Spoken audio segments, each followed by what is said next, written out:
Hello दोस्तों, कैसे हैं आप सब। आज की हमारी कहानी है मायके की साड़ी।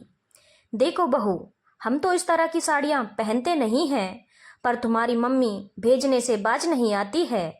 कितनी बार कहा है कि कैश दे दिया करें, लेकिन तुम हो कि बोलती ही नहीं। कल काम वाली आए तो उसे दे देना यह साड़ी। रेखा जी ने बहू जानवी को उसकी मम्मी की लाई हुई साड़ी देते हुए कहा, पर जानवी ने कोई जवाब नहीं दिया। चुपचाप साड़ी ली और अपने पास रख ली। जानती थी यह तो सासू माँ रेखा जी की आदत है, कोई पहली बार तो ऐसा नहीं हो रहा था। उसने साड़ी लेकर अपनी अलमारी में रख ली।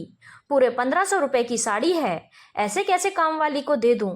मम्मी कितने प्यार से यह साड़ी उसके साथ लेकर आई थी, पर सासू माँ को तो कभी उसकी मम्मी का लाया हुआ कोई सामान पसंद नहीं आता था। उसकी शादी में भी आई हुई साड़ियों में उसकी सासू माँ रेखा जी ने खूब कमियां निकाली थी। हालांकि यह अलग बात है कि उनके खुद के रिश्तेदारों को वे साड़ियाँ खूब पसंद आई थी, और पता नहीं क्यों उनके मन में हमेशा वहम ही रहता कि बहू के मायके से उनके लिए हमेशा हल्की फुल्की साड़ी आती हैं। और सिर्फ बहू के मायके के लिए ही नहीं, खुद की बहू के लिए भी उनके मन में यही सब चलता रहता था।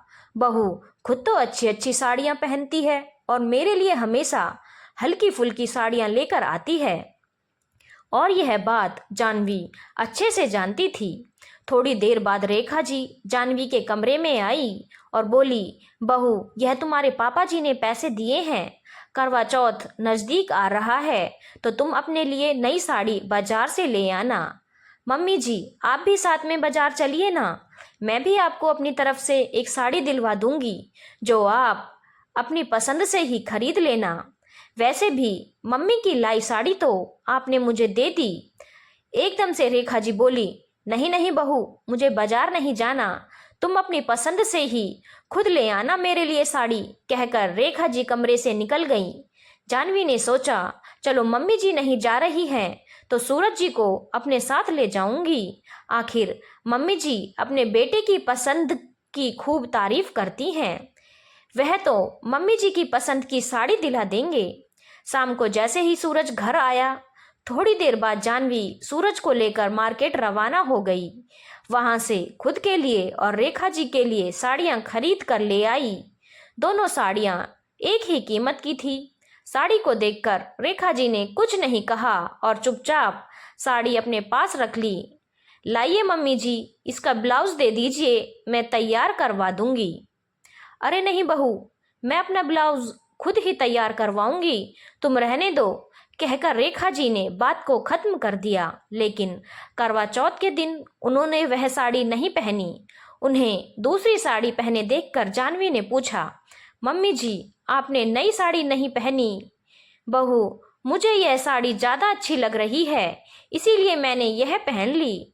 पर मम्मी जी, सूरज जी कितने प्यार से आपके लिए वह साड़ी लेकर आए थे, कह रहे थे कि मम्मी को यह साड़ी बहुत अच्छी लगेगी। पता नहीं कौन लेकर आया था, लग तो नहीं रहा था कि सूरज की पसंद की है। रेखा जी धीरे से बुदबुदाई, लेकिन जानवी को सुनाई दे गया था। इनके वहम का मैं कुछ नहीं कर सकती, मन ही मन सोच जानवी भी अपने काम में लग गई। शाम को सूरज जब घर पर आया तो रेखा जी को पुरानी साड़ी में देखकर बोला, अरे मम्मी आपने नई साड़ी नहीं पहनी।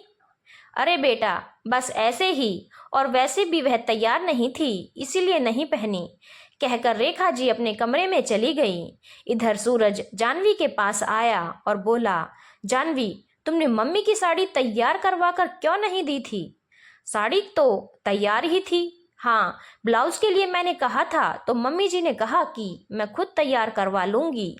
जानवी ने कहा, जानवी तुम्हें ध्यान रखना चाहिए था, देखो तुम्हारे कारण मम्मी ने त्योहार पर पुरानी साड़ी पहन रखी है।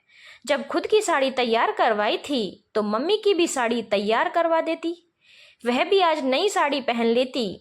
देखिए सूरज जी, मैंने कहा था उनसे, पर उन्होंने खुद मना कर दिया, और वैसे भी वह मेरी लाई हुई साड़ियाँ पहनती कहाँ हैं। तुम औरतें ना वहम ज़्यादा रखती हो, इससे अच्छा तो मैं खुद मम्मी से पूछ लेता, और वैसे भी साड़ी मैं अपनी पसंद से लेकर आया था। मम्मी मेरी लाई हुई चीज को मना नहीं करती, कहकर सूरज कमरे से निकल गया।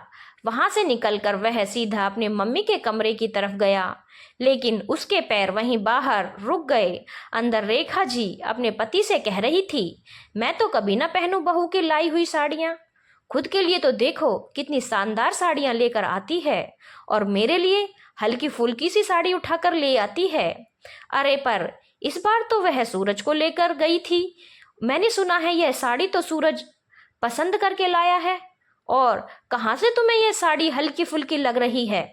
अरे तुम्हें क्या पता, कभी किसी बहू या उसके मायके वालों ने सास को ढंग का दिया है, और सूरज का तो नाम ले रही है ताकि मैं यह साड़ी पहन लूं। मैं तो न पहनूं यह साड़ी। अपनी माँ रेखा जी की बातें सुनकर सूरज उल्टे पांव वापस लौट आया और आकर जानवी से बोला, आइंदा मम्मी के लिए साड़ी खरीदने की जरूरत नहीं है, तुम उन्हें पैसे ही दे दिया करो ताकि वह खुद अपनी पसंद की साड़ी खरीद सके और त्योहार पर नई साड़ी पहन सके। इसके बाद किसी भी तीज और त्योहार पर जानवी ने कभी कोई गिफ्ट लाकर अपनी सास को नहीं दिया। वह हर बार पैसे निकाल कर दे देती थी, यहाँ तक कि अपने मायके वालों को भी कह दिया था कि आपको देना है तो पैसे दे दिया करो, वह अपनी पसंद का खुद खरीद लेंगी। धन्यवाद दोस्तों। अगर आपको कहानी अच्छी लगी हो तो चैनल को लाइक, शेयर और